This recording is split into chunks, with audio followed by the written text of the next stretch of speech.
भाई इस वीडियो में हमें एक्स स्क्वायर जमा 5x जमा 8 को तकसीम करना है x जमा 2 से।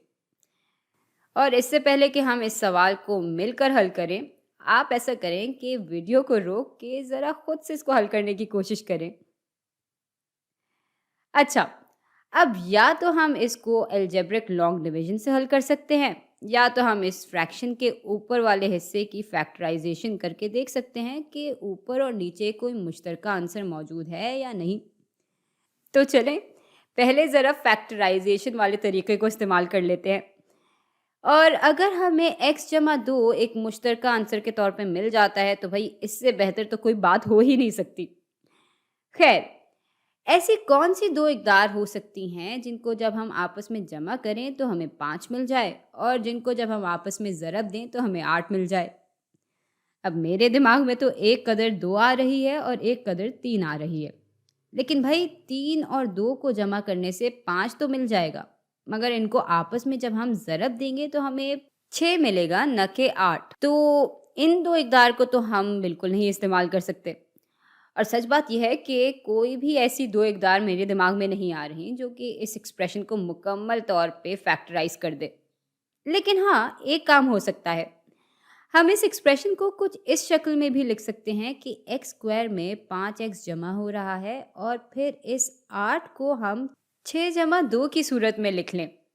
और भाई ये पूरी चीज़ अभी भी x जमा 2 से ही तकसीम हो रही है।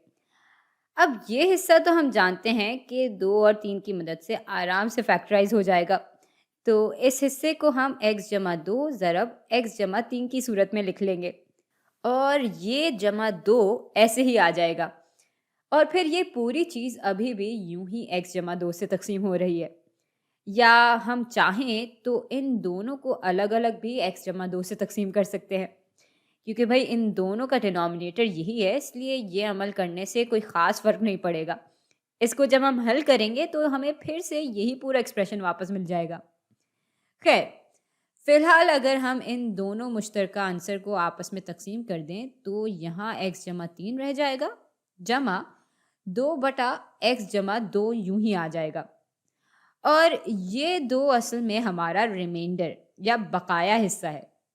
भाई हमसे जितना हो सकता था और जितना मुमकिन था उतना हमने इस एक्सप्रेशन को तकसीम किया, लेकिन फिर भी ये हिस्सा बच गया, और ये बेचारा x जमा 2 से मज़ीद तकसीम नहीं हो सकता, इसलिए हम इसको यूं ही छोड़ देंगे।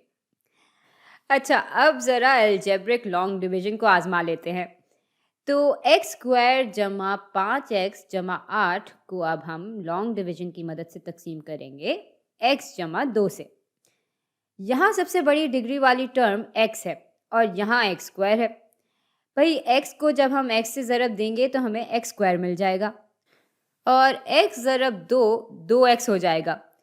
और अब हम इस पूरी चीज़ को माइनस करेंगे इस पूरी चीज़ से। ये दोनों आपस में कट जाएंगे और 5x माइनस 2x बराबर हो जाएंगे 3x के। अच्छा, ये 8 ऐसे ही नीचे आ जाएगा। अब यहाँ तो सबसे बड़ी डिग्री वाली टर्म अभी भी x है, लेकिन यहाँ अब सबसे बड़ी डिग्री वाली टर्म 3x है। तो 3 को जब हम ज़रब देंगे x से तो हमारे पास 3x आ जाएगा, और 3 को जब हम ज़रब देंगे 2 से तो हमारे पास 6 आ जाएगा। चले, इसको अब इस पूरी चीज़ से माइनस करते हैं। ये दोनों आपस में कट जाएंगे और 8 माइनस 6 बराबर हो जाएगा 2 के। और भाई हमें नहीं मालूम कि इस 2 को अब x जमा 2 से किस तरह से तकसीम किया जाए। तो इसलिए हम कहेंगे कि ये एक्सप्रेशन जब x जमा 2 से तकसीम होता है तो जवाब में हमें x जमा 3 मिलता है, और 2 जो है वो बाकी रह जाता है।